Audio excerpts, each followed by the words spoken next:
Hi, I'm James Dickey, Senior Trial Counsel for the Upper Midwest Law Center, Minnesota's nonprofit public interest law firm that fights for liberty and the rule of law. Welcome back to Minnesota Law Weekly, where we update you on important developments on legal issues in Minnesota and how we at UMLC are your voice fighting for you in the courts. Today we are talking about the latest lawsuit we filed against Minnesota's unconstitutional new law that allows those still serving felony criminal sentences to vote in our elections. On June 29th, we filed the case Minnesota Voters Alliance versus Hunt in Anoka County District Court against those responsible for implementing parts of the legislature's new law that informs felons that they can vote, allows them to register and modify the statewide voter registration system to be on the voter roll, and allows them to vote in Minnesota elections. Here's why we brought the case. In the Minnesota Constitution, Article 7, Section 1, those convicted of a felony crime may not vote unless restored to civil rights. That's civil rights plural, meaning all civil rights that a non-felon possesses. The Constitution does not create legislative authority to restore the singular right to vote before all civil rights are restored to an individual convicted of a felony. Just earlier this year, on February 15, 2023, the Minnesota Supreme Court in Schrader v. Simon acknowledged this reading of the Constitution.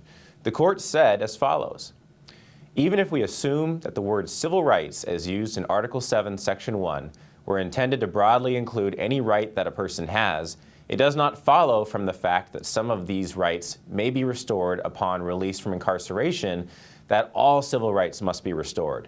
Different rights may be restored at different times and may be limited in different ways at different times. Indeed, the constitutional rights of parolees and probationers may be limited in ways that the rights of persons who have completed their sentences may not be. The Minnesota Supreme Court's decision thus recognizes that in order for a person convicted of a felony to be eligible to vote under the Minnesota Constitution, he must complete his sentence, at which point all of his civil rights would be restored. After all, those on probation, supervised release, or work release can't travel freely, serve on a jury, or hold office. They must report in regularly to an officer. They are subject to drug and alcohol testing. They cannot own a firearm. They still owe restitution, and so on. But the legislature decided, despite the express language of the Minnesota Constitution and the Supreme Court's decision, that it would simply reinstate the right to vote for those convicted of felonies who are still serving their sentences. The new law says as follows: an individual who is ineligible to vote because of a felony conviction has a civil right to vote restored during any period when the individual is not incarcerated for the offense. If the individual is later incarcerated for the offense, the individual's civil right to vote is lost only during that period of incarceration. For purposes of this subdivision only, an individual on work release or an individual released under Section 631.425 is not deemed to be incarcerated. The law became effective June 1st, 2023.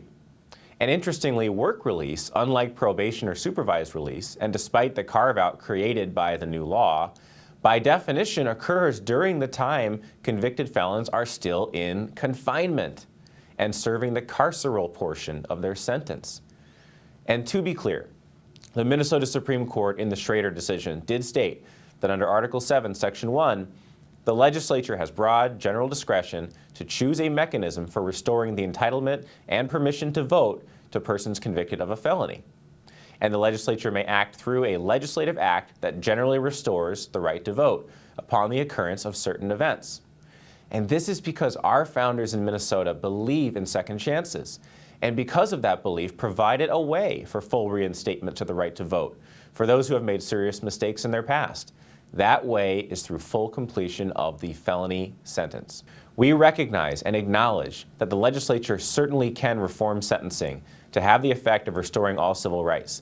It could return Minnesota to its policy of 1857, when probation and conditional release did not exist, and those finished with their incarceration were simply done with their sentences. In this past session, the legislature did that in part by reducing probation terms through the Chapter 52 of the session laws. In addition, the legislature can put on the 2024 ballot a constitutional amendment for the people of Minnesota to decide whether those serving felony sentences should be allowed to vote.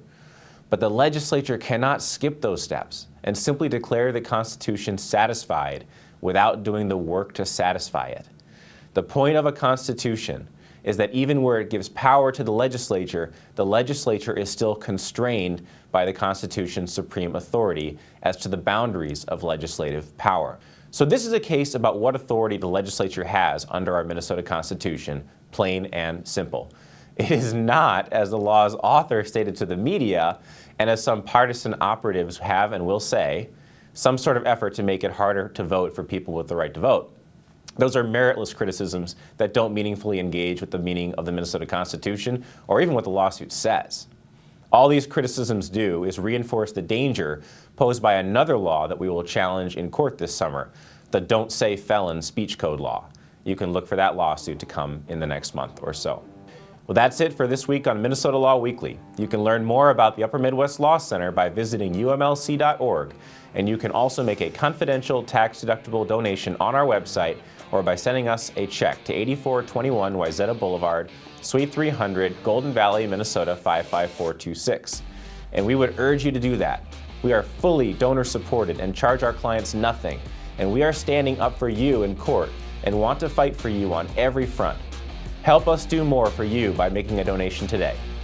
Thank you, and we'll see you next week.